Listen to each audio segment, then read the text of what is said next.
নমস্কার বন্ধুরা, স্বাস্থ্য সচেতন চ্যানেলে সবাইকে স্বাগত। আজকে আলোচনা করব আপনাদের সাথে বাড়িতে বয়স্ক ব্যক্তিরা থাকলে তাদেরকে কিভাবে পরিচর্যা করা উচিত।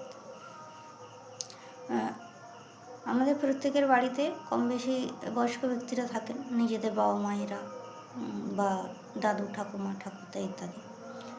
তাদের নানান রকমের অসুস্থতা থাকে। তাদেরকে দেখতে হবে যে তারা ঠিক মতো খাবার খাচ্ছে কিনা প্রথমত। তারপরে অনেকের হয়তো সুগার প্রেশার ইত্যাদি আছে, তারা ঠিকমতো ওষুধ হয়তো খায় না, সেগুলো আপনাদেরকে একটু লক্ষ্য রাখতে হবে। কারণ আপনারা যখন বয়স হবে আপনাদেরও একই অবস্থা হবে। সেই জন্য এটা বোঝা উচিত যে বয়স্ক ব্যক্তিদের পরিচর্যা করলে তারা সুস্থ থাকবে এবং আপনারা নিজেরাও মানসিকভাবে সুস্থ থাকবেন। কারণ প্রত্যেকের বাড়িতে যখন বয়স্করা অসুস্থ হয়ে যায় তখন হঠাৎ করে হাসপাতালে নিয়ে যাওয়ার জন্য গাড়ি ডাকা, অনেক কিছু ঝামেলা এসে পড়ে ঘাড়ের উপরে। তখন অবশ্যই আপনারা মানসিকভাবে ভেঙে পড়েন। তো তার থেকে ভালো যে আপনারা যদি সবসময় তাদেরকে লক্ষ্য রাখেন যে তারা ঠিকমতো খাবার দাবার খাচ্ছে কিনা। এবং বয়স্ক ব্যক্তিদের প্রেশার সুগার ইত্যাদি নানান রকমের অসুখ হয়ে থাকে, তার জন্য হয়তো ওষুধ খেতে হয়। তো সেই ওষুধগুলো হয়তো নিয়ম করে না খেলে আরও অনেক বড় অসুখে পড়বে। কারণ হঠাৎ করে হাই প্রেশার হয়ে গেলে তখন স্ট্রোক হয়ে যেতে পারে মাথায়। তখন সেগুলো আপনাদের সামলাতে অনেক কষ্টকর হয়ে যাবে।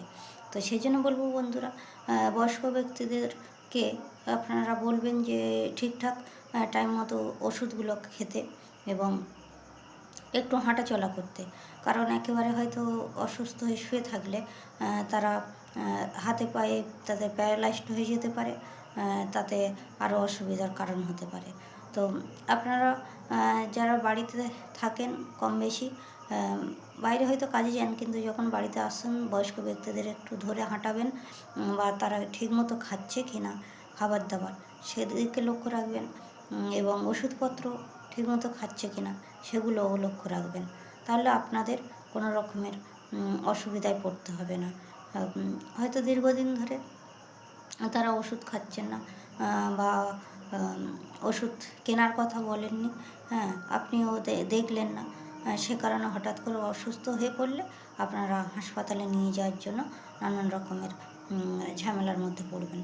তো আপনারা সবাই দেখবেন যে তারা ঠিকমতো সুস্থ আছে কিনা, এবং খাবার দাবার খাচ্ছে কিনা সেদিকে নজর রাখবেন এবং একটু ধরে হাঁটানোর চেষ্টা করবেন যাতে তাদের হাত পাগুলো ঠিকঠাক কাজ করে, বা হালকা কিছু কাজ তাদের দেবেন যেটা বসে বসে তারা করতে পারে।